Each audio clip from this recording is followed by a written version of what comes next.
पहले के कानून ब्रिटिश राज की गुलामी की बेड़ियां थे जो हमारी न्याय प्रणाली को जकड़े हुए थे। पहली बार भारत में एक ऐसी दंड प्रणाली आ रही है जिसका ध्येय न्याय होगा।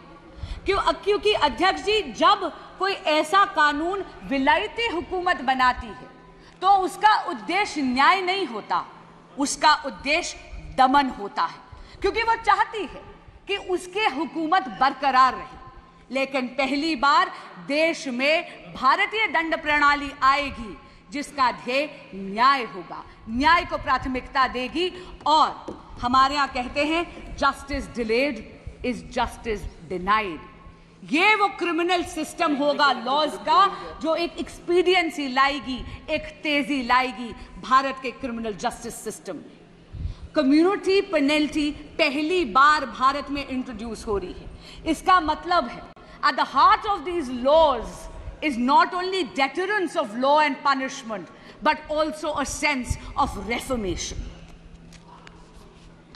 इन सभी ट्रांसफॉर्मेटिव, फ्यूचरिस्टिक, पाथ ब्रेकिंग कारणों के कारण ही भारत ने एनडीए की सरकार को तीसरी बार पूरा बहुमत दिया है। पर अध्यक्ष जी, विपक्षी गठबंधन ऐसा प्रदर्शित करता है जैसे कि नारायणी सेना इनके पाले में खड़ी है।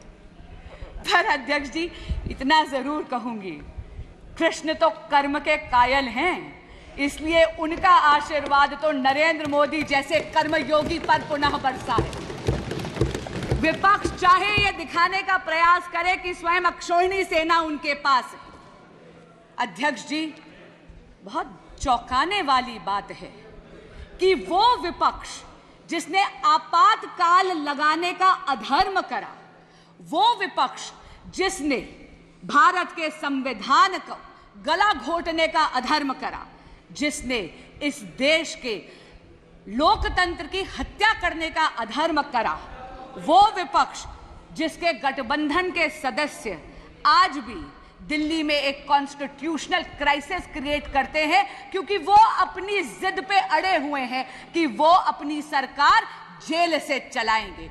क्यों? क्योंकि वो सत्ता के मोह में मदमस्त हैं और दिल्ली उनके इस मोह से त्रस्त है। अध्यक्ष जी, बड़ी अजीब बात है, दिल्ली आज पानी के लिए तरस रही थी। एक बारिश हो गई तो पानी से त्रस्त हो गई।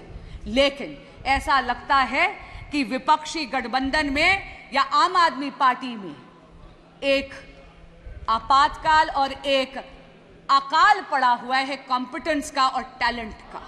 और इसीलिए माननीय मुख्यमंत्री अरविंद केजरीवाल जी मुख्यमंत्री की सीट को जकड़ कर बैठे हैं। मैं पूछना चाहती हूं, ऐसा विपक्ष जो पॉलिसी पैरालिसिस का अधर्म करता है, जो लैक ऑफ गवर्नेंस का अधर्म करता है, वो धर्म की बात कर कर इस सदन में कैसे आड़े आ सकता है जब ये सदन इमरजेंसी की रेजोल्यूशन पास करना चाहता है, इमरजेंसी का खंडन करते हैं।